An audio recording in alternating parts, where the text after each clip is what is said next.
we're now going to work into the palpation. So, if I can get you just to come forward slightly, we're going to palpate the acromion. Okay? So we're going to work our way around the front of the acromion to the point of the acromion, work our way along the ridge, around the back of the acromion.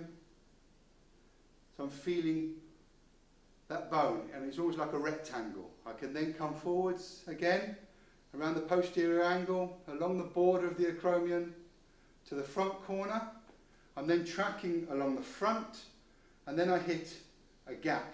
That is then the AC joint, and the other side of the AC joint is the clavicle. I can feel the AC joint, and I work all the way from the front, all the way along that gap between the two bones, to the back of it, to the back of the clavicle and the AC joint, and then back to the front again. Feeling all the way along, looking for tenderness, looking for pain. I'm then going to work along the clavicle. Again, working all the way along the clavicle, all the way down, feeling it, feeling it, feeling it, until eventually you will come to another dip again. When I get to the other dip, that is the sternoclavicular joint. I can feel the sternoclavicular joint and work away all the way along the joint line, coming all the way down, and then I'm going to come across to the middle point here, which is the sternal notch. Okay, so this is the sternal notch, and you can feel the ridge there at the top of Kevin's rib cage. Okay, we're then going to work. We're now going to go posteriorly, so we're going to work from the acromion, where we've worked before, where we've palpated before, come from the posterior angle of the acromion, along the spine of scapula, all the way, keep feeling all the way along the spine of scapula, until eventually we come to the medial border. You can see my finger there, dip in. We can feel now down the medial border of the scapula to the inferior angle, which is the kind of corner here, and then we work up the lateral border of the scapula and all the way back up again, and then it starts to dip underneath the muscles here, and it's much harder to feel. So mainly you can only really feel the lateral border in the lower, the more inferior parts of it. Okay, we're then going to work into the greater and lesser tubercles and the bicipital groove.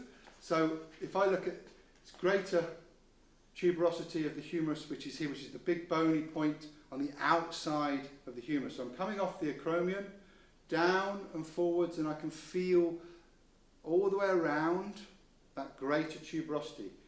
So it's the larger round lump on the outside of the humerus. Now if I put my hand, or my finger on the front, I can run across here. I then go into a dip, which is the bicipital groove, which is where the long head of biceps travels through, and then I go onto the inside of it, which is the lesser tuberosity of the humerus, and again I can feel all the way around the lesser tuberosity, and I can check I'm on the right area, because if I put my finger under the bicipital groove and put there, and then I lift Kevin's left arm, I can move that and I can feel the tuberosities moving underneath my finger. So the greater on the outside and the lesser on the inside. Then we're going to move into the coracoid process. So as I come medially now from the lesser tuberosity, I then come down and underneath the clavicle, and here you can feel a bony point. It's not a nice feeling for the patient, so be wary, do not press too hard, okay? But I can now feel, and that's essentially the front of the scapula, okay? And I can feel that underneath Kevin's clavicle.